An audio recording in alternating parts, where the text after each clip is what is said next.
અમેરિકાના લ્યુઇસિયાના રાજ્યના શ્રેવેપોર્ટ શહેરમાં એક વ્યક્તિએ 8 લોકોને ગોળી મારીને હત્યા કરી દીધી છે. 8 બાળકોની ગોળી મારીને હત્યા નિપજાવવામાં આવી છે, જેમાં પોલીસના જણાવ્યા અનુસાર તેમાંથી 7 તેના પોતાના બાળકો હતા. અમેરિકામાં આ વર્ષની આ સૌથી મોટી માસ શૂટિંગની ઘટના માનવામાં આવી રહી છે. CNN અનુસાર આ ઘટના વેસ્ટ 79મી સ્ટ્રીટના 300 બ્લોકમાં બની હતી. આરોપીનું નામ શમાર એલ્કિન્સ હોવાનું સામે આવ્યું છે.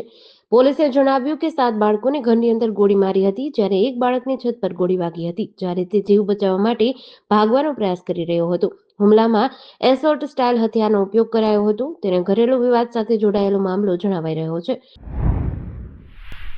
જૂનાગઢની ગિરનાર તળેટીમાં આવેલો દામોદર કુંડ ભક્તો માટે આસ્થાનું કેન્દ્ર છે. પુરાણો મુજબ આ કુંડમાં સ્નાન કરવાથી અને પિતૃઓનું તર્પણ કરવાથી તેમને મોક્ષની પ્રાપ્તિ થાય છે. જે પવિત્ર દામોદર કુંડ આગામી 21 અને 22 એપ્રિલના દિવસે બંધ રહેશે.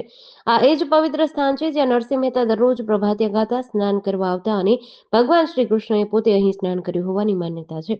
આ કુંડના પાણીમાં હાડકાં ઓગળી જવાની ચમત્કારી શક્તિ હોવાનું કહેવાય છે. તેથી જ હજારો લોકો પોતાના સ્વજનોના અસ્થિ વિસર્જન માટે અહીં આવે છે. ગિરનારની ગોદમાં આવેલું આ તીર્થ હરિ અને હરના મિલનનું પ્રતીક મનાય છે. જૂનાગઢમાં આવેલું અને પિતૃઓના મોક્ષ માટે પરમ પવિત્ર મનાતું દામોદર કુંડ તીર્થ ક્ષેત્ર આગામી 2 દિવસ માટે ભક્તો માટે બંધ રાખવાનો નિર્ણય લેવાયો છે. આ નિર્ણય ખાસ કરીને કુંડની સ્વચ્છતા અને જાળવણી માટે લેવાયો છે.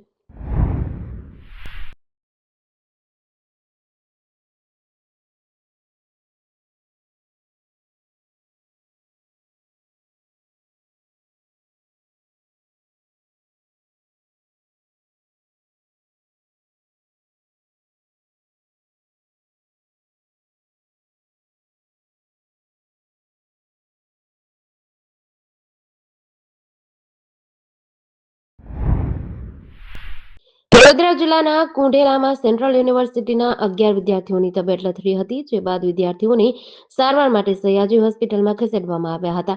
જે વિદ્યાર્થીઓની તબિયત લથડી હતી તેમને ફૂડ પોઈઝનિંગ કે હીટ સ્ટ્રોકની આશંકા છે. જોકે હાલ તબિયત લથડવાનું કારણ સામે આવ્યું નથી.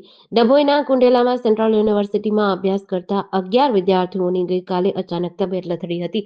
આ તમામ વિદ્યાર્થીઓને 18 એપ્રિલે જમ્યા બાદ પેટમાં દુખાવો અને ઝાડા ઉલટી થતા હોવાની ફરિયાદ કરી હતી.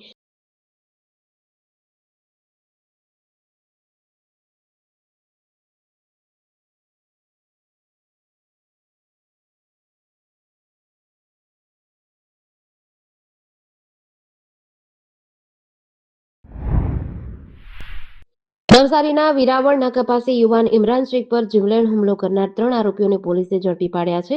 નવસારી ટાઉન પોલીસે પીછો કરીને તેમને મરોલી ઉભરાટ રોડ પરથી દબોચી લીધા હતા. આ ઘટના જૂની અદાવતમાં બની હોવાનું સામે આવ્યું છે. આ ઘટના 17 એપ્રિલ 2026ના રોજ રાત્રે વિરાવળ નાકા પાસે આવેલી હિન્દ ચા નાસ્તાની દુકાન નજીક બની હતી. કાગદીવાડના રહેવાસી ઇમરાન તૈયબ શેખ પર આસિફ ઉર્ફે ફ્રૂટ પઠાણ, કિશન દુબે અને અન્ય એક સાગરીતે ચપ્પુ વડે હુમલો કર્યો હતો.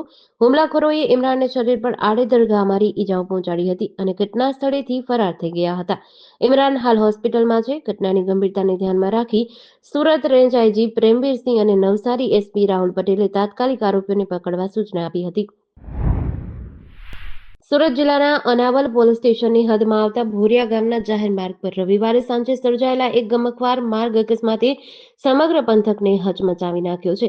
લગ્ન પ્રસંગમાંથી પરત ફરી રહેલા એક હસતા રમતા પરિવાર પર કાળ બનીને આવેલી એક અર્ટિગા કારે જોરદાર ટક્કર મારતા પરિવારના 3 સભ્યના મોત નીપજ્યા છે, જ્યારે 6 વર્ષના માસૂમ બાળકે પોતાના માતા પિતાની છત્રછાયા ગુમાવી છે. સાંભા ગામના વતની સતીશ પટેલના પુત્ર આશિષ પટેલ, તેમના પત્ની પારુલબેન